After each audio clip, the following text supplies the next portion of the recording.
This is a video about the Landroid's ACS accessory, or the anti-collision system. What this is designed to do is give the device a radar, so that it can scan for items in front of it so that it doesn't plow into anything, and it can try to change direction before actually hitting something in your yard that might have been left over. I'm really curious how this is going to act against items that are under the radar, that don't sit very high up and that are really thin. So as you can see here, the first item that I grabbed was a garden stake. I put it in the path. You can see that the Landroid runs into it, senses the resistance, backs off of it, changes direction, and continues to mow the yard.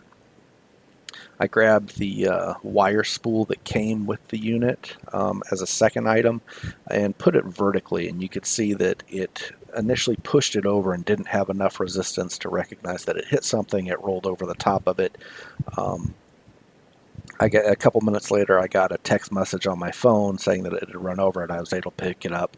There was some damage to the wire spool. I was expecting more damage. I was expecting it to be chipped, all cut up, but it was just kind of scratched, and not really that bad, so not a whole lot of damage. So I put the wire spool down. This time I put it horizontally, and you can see it went over the top, felt the resistance, again backed off, changed direction, and started to go in another direction. It looks like I walk over here and touch it, but it actually started to move again on its own before I had to intervene.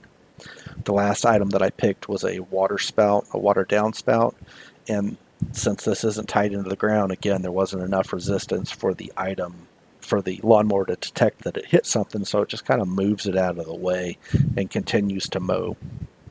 So at this point, I've installed the ACS unit. You can see it's the gray eyes sitting on top of the unit.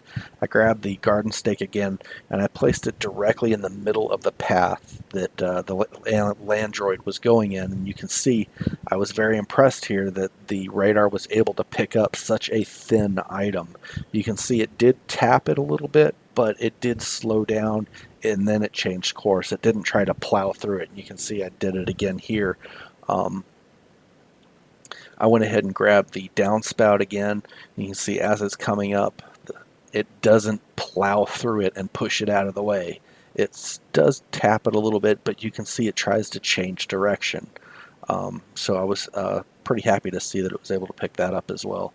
Tried to get my dog out of the way so it wouldn't interfere with the radar here, but here we go with the wire spool vertically, and you can see even though it knocked it over, it didn't try and go over the top of it. It recognized it and it changed course and kept going straight. So I can tell that yes, it definitely detected it. It just wasn't able to change its direction as quickly as I would have liked, but I'm certainly not complaining. So here I grabbed the wire stake again, and I tried to put it off to the side this time so it wasn't directly in the middle, and you can see that was off to the right. This time I put it way off to the left where it would have just skirted it, and you can see it changes just the hair that it needed to do to get around it. This is not my video, but you can see there's plenty of other videos of people that have done tests. This was a guy that did one with a potted plant. He comes and does it with a beer bottle.